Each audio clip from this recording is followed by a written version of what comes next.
ចាសួស្តីបងប្អូនទាំងគ្នាថ្ងៃនេះចេញវីដេអូមកបន្តិច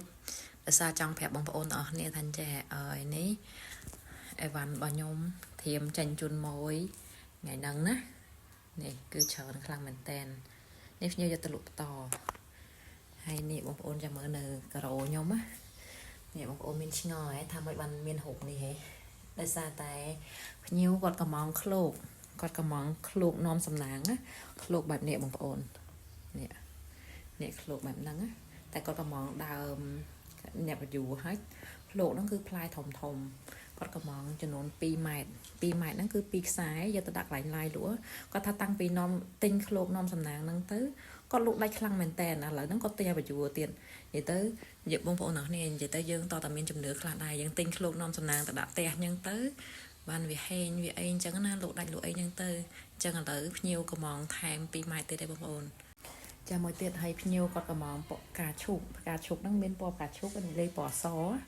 ហើយឥឡូវហ្នឹងកំពុងរៀបចំធ្វើជូនភ្ញៀវហើយធ្វើឃ្លោកផងធ្វើផ្កាឈូកផងគាត់យកអាថោធំហ្មងហើយនេះនិយាយថាបតាខ្ញុំនេះគេកម្មវិញ្ញាដែលខ្ញុំទិញយកមកធ្វើលក់និយាយទៅមានហោហានៅក្នុងទូនេះគឺមានសតផ្កាហើយខាងនេះក៏ផ្កាដែរបងប្អូនអ្នកគ្នានេះផ្កានេះណានិយាយទៅសតផ្កាតែខ្ញុំធ្វើផ្កាដល់ពេលអញ្ចឹងសតផ្កាអញ្ចឹងហើយឥឡូវហ្នឹងភ្ញៀវកំងពណ៌មាសច្រើនណាបងប្អូនអើយនេះគឺប្រភេទពណ៌រៀងលឿងបែ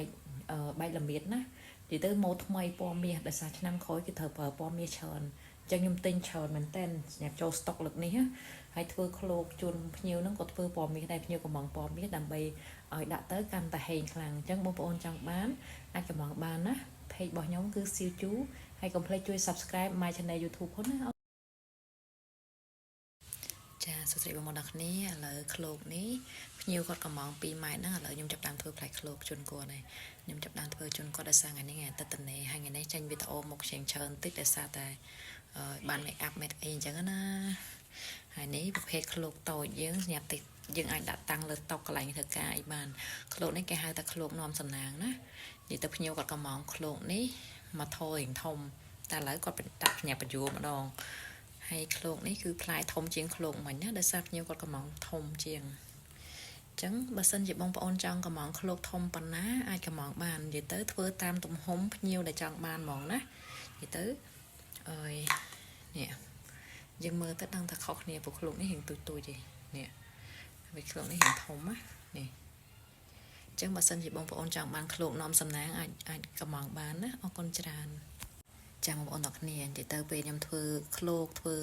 ផ្កាឬអីអញ្ចឹងនៅខ្ញុំឆ្លៀតពេលថតដាក់ចូលក្នុង YouTube ទៀតហើយនឹងដាក់ក្នុង Facebook ខ្លះដើម្បីបងប្អូនមើលពីរបៀបធ្វើមិនអញ្ចឹងណាប៉ុន្តែបើសិនជាបងប្អូនចង់មើលវីដេអូសតហ្មងអត់មានការផុសលក់ខុសអីគឺចូលក្នុង channel YouTube របស់ខ្ញុំបងប្អូនទាំងគ្នាហើយឈ្មោះដាអេស្រីមដាក់អេដដាអេស្រីម168ទៅឃើញហើយភាគច្រើនខ្ញុំដាក់ link នៅលើវីដេអូខ្ញុំអីអញ្ចឹងណាអញ្ចឹងអាចចូលមើលនៅក្នុងបានហ្នឹងគឺវីដេអូបរិញ្ញាសុតហ្មងហើយថ្ងៃនេះភ្ញៀវកំងបញ្ញាចង់បានថតច្រើននេះថតនិយាយផ្ទាល់តាមមួយផ្លែតទេដើម្បីផុសក្នុង Facebook អញ្ចឹងណាអញ្ចឹងកុំភ្លេចណាបងប្អូនទាំងគ្នាចង់បានឃ្លោកនាំសំណាងចង់បានដើមលុយដើមអីផ្សេងមានកែដែលគួរមាសអីអាចកំងបានណាអរគុណ